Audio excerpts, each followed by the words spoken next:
Back on the Elf today. Just another small project to keep it moving. Today I'm going to actually pull out this stereo here. There are no speakers in this car anymore.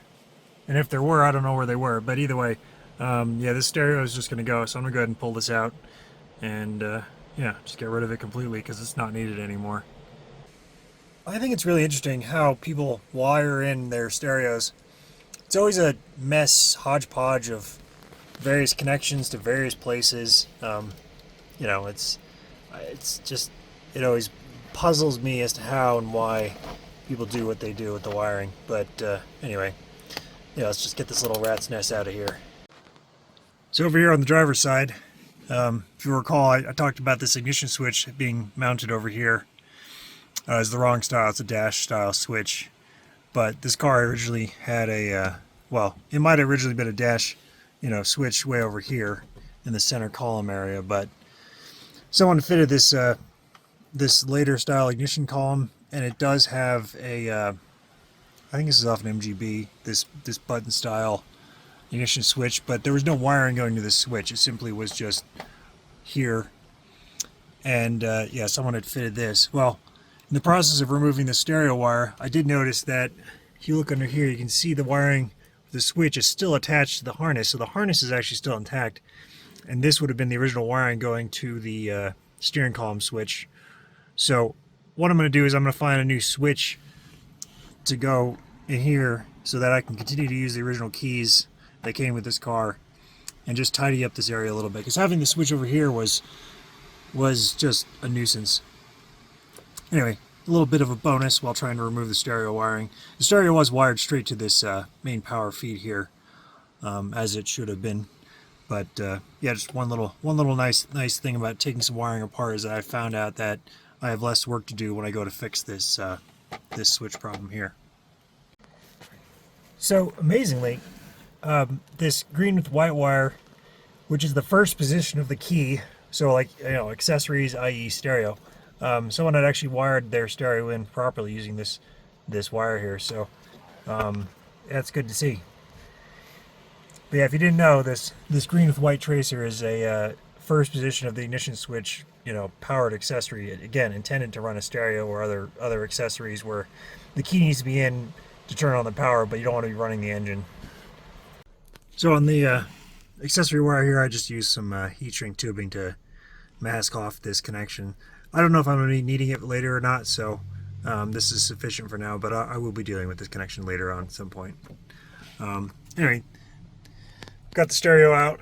It was just held in by some sheet metal screws, so looking a lot better over there and a lot tidier with the wiring now. So, one project off the list. So I brought the stereo into the bench because I wanted to do a bit of a deep dive into how this was installed and why I didn't like the way it was installed. Now, the previous owner told me that he did not install this stereo himself. It was already in the car. So whoever put this in was before the previous owner. But let's just start out with the obvious. There were no speakers in the car. And again, they might just cut them out for reasons, but again, they weren't installed. And you can see the connections here. Not the best job. I mean, they did have electrical tape on them, but the insulator was missing.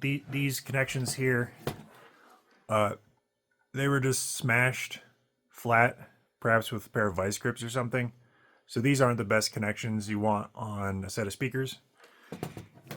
The other thing I noticed is that the ground wire here, it was loose for starters. Again, the same smashed connection. They weren't using the proper tool to make these electrical connectors. But more importantly, the power ground was grounded to the back of the stereo. So the only way for the stereo to get a ground source was through the case. And the way that the case was attached to the car was via this, bend your own piece of steel.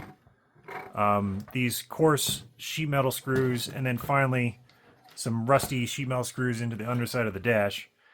This is not the way to ground a stereo at all. This should have been a dedicated wire going to either the harness or some other connection on the car that was secure and couldn't be moved. The way the stereo was attached, the whole thing could just basically just wiggle like this. So this connection would have been very unstable as far as grounding is concerned. and most likely would have messed with the internals of the electronics at some point. But yeah, that was just a nuisance to see there. Also, we have here the two main power wires. I'm not sure which one is which now, but this this white one, I do give them credit for running this white wire all the way to the ignition switch. So this had power all the time, probably because this is the wire that needs to give power all the time to the stereo. So good on them for connecting it to the right location. This feels really flimsy. Same kind of compression, wrong tool for the wrong job kind of problem. I do like the fact that they use white wire. That to me at least says that they were thinking about the colors. White is an unfused accessory wire in the British car wiring world. This one, I think this is the main power wire. Again, same crappy connections here, crimped poorly. It does have a fuse, which is nice to see, but this connector here, I hate these connectors. I know they're easy to use, but more times than not, I find that these things aren't tight enough, or they're trying to connect two gauges of improper size. That they just corrode quickly. There's no protection in here, so I really dislike these connectors. But that's my kind of deep dive into the reasons why I don't like the installation of this stereo. It could have been a lot better, but this whole grounding circuit really got me. Yeah, please do a better job when you install a stereo. I don't mind stereos in classic cars. I think that there's a purpose for them. I certainly have them in mind, but in this particular car, I didn't want to have one. It's too noisy anyway for a stereo, but this was not the way to install one. And yeah, this whole bracket grounding fiasco, this is a mess. Also, these screws, they're about ½ inch long, so they actually stick out into the mechanism here of the stereo. So I don't even know if the CD changer works or not because the screws are so long. But this was not the right hardware, not the right way to install a stereo. So if you're gonna do one right, because otherwise I will make a video like this and pick it apart. Just kidding. So if you guys thought this video was interesting and helpful, let me know in the comments below. Like I said, this was a short project that I wanted to do to move the ELF project forward in some way, and this was just an easy one to take out.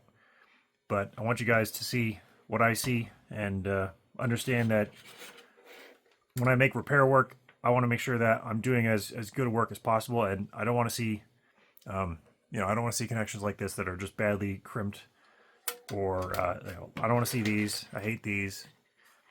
It also confuses me that they had the technology here to do a crimp soldered heat shrinked connection, but then they got to this one and they said, nah, this is good enough, let's just do this. So I don't understand the logic behind that. I mean, here it is, another crimp soldered connection right next to the speed connection. Yeah, please don't do this. Do a proper job. This is how cars catch on fire. Just bad wiring in general. So anyway, that's it. Thanks for watching, and I'll see you guys soon.